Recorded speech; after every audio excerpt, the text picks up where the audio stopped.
Alright. Ngayon guys, effective interest rate, before ko i-explain yan kasi mahirap i-explain yan basta-basta. Para malaman nyo ang kwenta niya, ang effective interest rate, ito po yung actual interest rate sa isang taon. Bakit may ganun? Ito kasi yon. Okay? Hindi nyo talaga magigets to muna. Example guys, ang interest ay 1.5% compounded quarterly. 50,000 daw ang dineposit mo sa Co-op.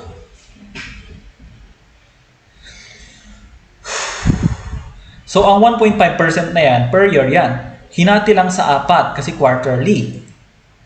4 na beses siya mag-interest sa isang taon. Okay, kung 4 na beses siya, edi 12 months divided by 3 ay divided by 4. 3 months. So every 3 months siya nag-i-interest ng ilan? 1.5 divided by 4. 0.375 0.375% per 3 months ang makukuha mo. So after 3 months guys, tatawagan ka nila. Kukunin mo na ba yung interest? Na alam mo 0.375%? Sabi mo, no way muna. I-renew nyo na agad.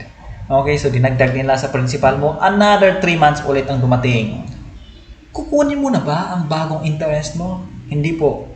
I-renew mo ulit. Okay, another 3 months ulit. So, ganun ang nangyari and so on. So, dito sa example guys, 3 months each out of 12 months, di ba? Sa first quarter or first 3 months, ang principal mo dito, 50,000, di ba? Let's say January, 50,000, dineposit mo dito sa Co-op. Nag-January, February, March. Okay, sa huli ng March, kasi ika-3rd month yan. Lumabas ang interest, 187.5. Saan galing yan? Saan ulit galing? Sa simple interest, di ba? Formula ng PIN.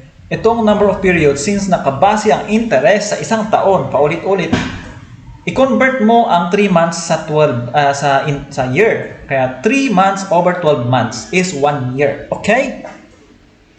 Yan ang first quarter or first 3 months. Ngayon, idagdag mo na to. Ito, 50,000 times 1.5% times 3 over 12. Dito guys, sa simple interest formula, hindi ko muna hinahati ang iyong interest rate, guys. Kasi sa compound siya mag-effect. Compound interest formula siya mag-effect. Pero pag dito guys sa interest ay buo na lang, 1.5%. So, kung i-confirm ko, 50,000 times 0.015 times 3 over 12. Yan. So, ang interest mo na yan ay nakabase sa isang taon, 1.5%. And ito yung portion niya, 3 over 12. Kaya ang 3 over 12 na yung maghahati sa interest mo. So, maging 187 na siya. Gets guys? Basta hindi mo yan dinidivide sa simple interest. Kasi ang compounded quarterly, gagamitin mo na yung compound formula dito. Hindi simple. Kasi compounded siya. Compounded, hindi compounded formula. Okay? Ngayon, 187.5 na siya. I-add mo na sa principal. Maging future na. And then, ayaw mo i-renew, gawin natin bagong principal. So, after 3 months, naging 50,187 na. I-multiply mo na to bagong principal mo sa 1.5% times 3 over 12 ulit. 188.2 na siya. I-add mo na siya sa principal, maging 50,375.7. Ito na yung bago ulit. Ulitin ulit natin ang process, gagawin natin siyang principal ulit. And then, i-multiply mo ulit siya sa interest rate at 3 over 12. Maging 188.91. I-add mo ulit siya dito. Magiging ganito na siya. And then, and so on. Ulit-ulitin mo yan hanggang sa masawa ka na. Okay? So, ganon. Yung example ko kanina sa Co-op ay per year yung cumulative niya. Ngayon, months naman. So, wait lang guys. Wait lang guys. Makinig kayo mabuti. Itong first quarter to fourth quarter, it's isang taon ito. Kasi First quarter is first 3 months. Second quarter is second 3 months. Hanggang sa makumpleto ang 12 months overall. Okay? So ito ay isang taon ito Bakit ko ginagawa to? Makikita niyo mamaya. Okay? So, wait lang. Before ko explain yung effective interest, bakit ko dinidiscuss tong example na to, kunin muna natin yung future value after 1 year. Diba? Yung future value ng 50,000 after 1 year. Kasi 1 year to after 1 year, 50,754. Dito, pag manual at gamit natin ang simple interest. Pag formula ang ginamit natin, yan, hatiin natin si 1.5 ng 4. Parehas, 50,754.23. Walang pinagkaiba, shortcut lang to. Kasi dinerive na natin to kanina pa. Okay? Okay. Ito na yung effective interest rate. Parang sinasabi mo, okay, ito yung nakuha ko na future value after 1 year.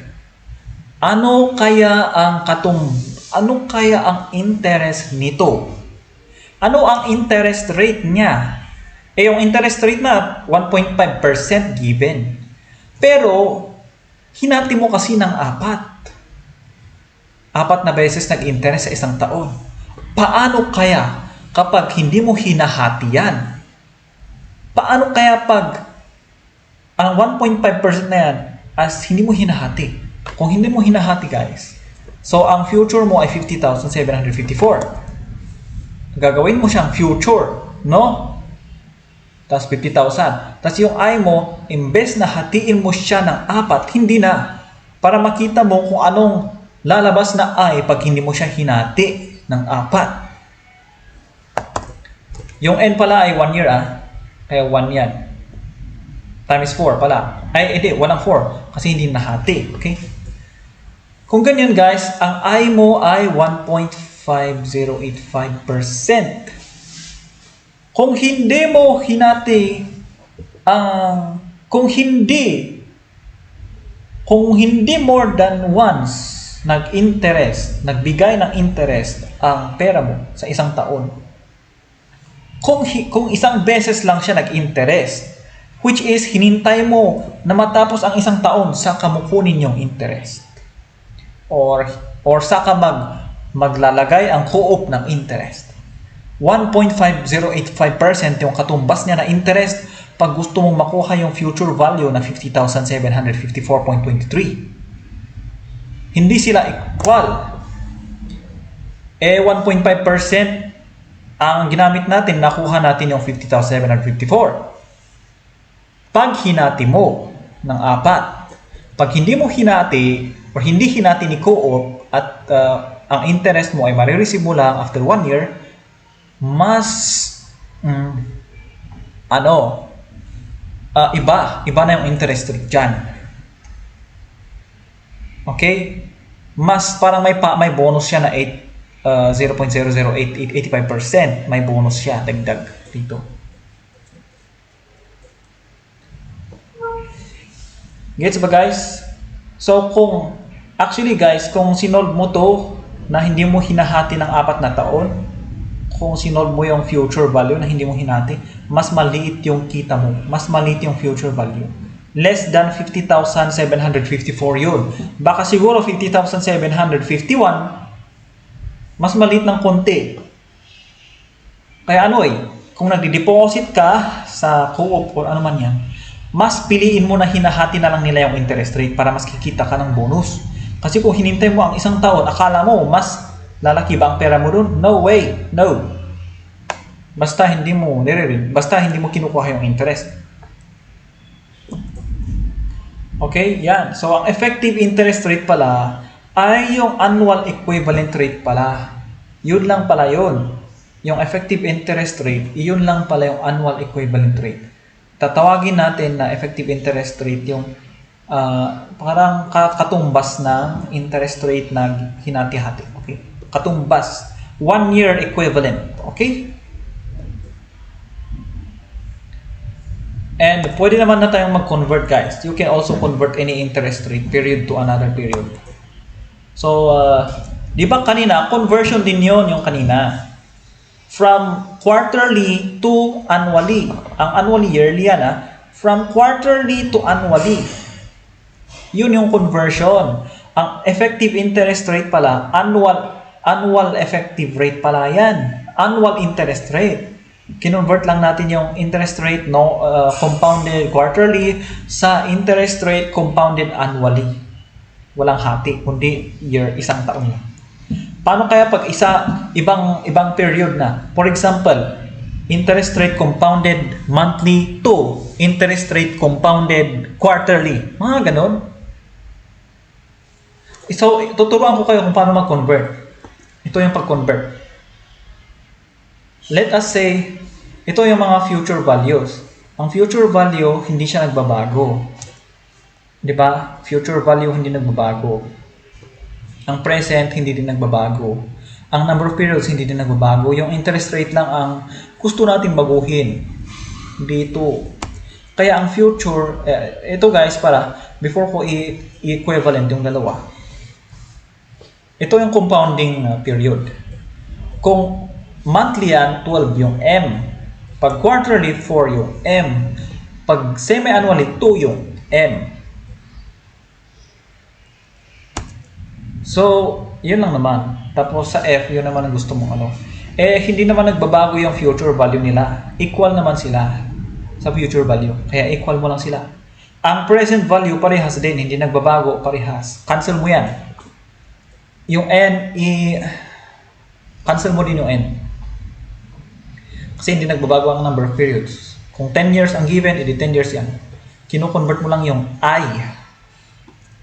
Maging ganito na. So, ito na yung gagamitin mong conversion mo. Gets? Pag nagko-convert ka from period to period, ito na. Pag nagko-convert ka ng interest rate. Okay. Ngayon, ito naman yung mga kailangan mong malaman. Kung sinabing compounded annually divided by 1, walang division yan. Kasi 1. Pag compounded semi-annually, ang interest rate, divided by 2. Pag quarterly, divided by 4. Pag bi-monthly, divided by 6. Pag weekly, divided by 52. Pag daily, pag walang sinabi, or exact yung sinabi, 365. Pag daily, pero leap year, 366. Pag daily, pero ordinary interest rate or 360 days, 360. Pag continuously naman, mas lumit yan mas lalo. Hindi yan every hour, hindi yan every second. Mas maliit pa yan sa every second. Every instant yan. Anong gagawin natin pag every instant? Divided by infinity. Kasi kada galawan mo nag-interest na yan agad. Okay, so example naman ng conversion ay, for example, a bank offers a 12% nominal annual interest rate.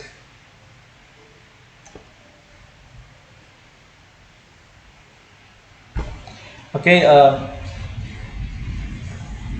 determine the equivalent nominal annual interest. So, paano mo i-convert yung 12% nominal annual interest rate compounded monthly sa nominal annual interest rate compounded quarterly? Divided by 12 kasi monthly, and divided by 4 yung quarterly. Given na yung 12% monthly. Ano naman yung interest rate na quarterly? Shift solve, yan agad. Ito naman na. I-convert mo si 10% compounded quarterly sa interest rate na compounded monthly. Pag quarterly, divided by 4. Pag monthly, divided by 12. And yan. Gets. Okay, another one. Ito, convert mo si 9% compounded by monthly sa interest rate compounded annually. Effective annual interest rate, ito yung effective interest rate. Annual ito. Ano mangyari? Maging ganyan. Ang bi-monthly, every 2 months or 6 times a year. Kaya divided by 6. Tapos yung effective interest rate, yun yung annual. Kaya divided by 1. Ganyan. Salamat sa pakikinig. Kung hindi nyo nag-gets, kasi mabilis to guys. Summary kasi. Paano din nyo lang? Kasi kinumpak ko para sa mas possible, maikli lang yung aking video. Pasensya na kung hindi ko mapaikli masyado. Pero ito lang kaya ko guys. Thanks.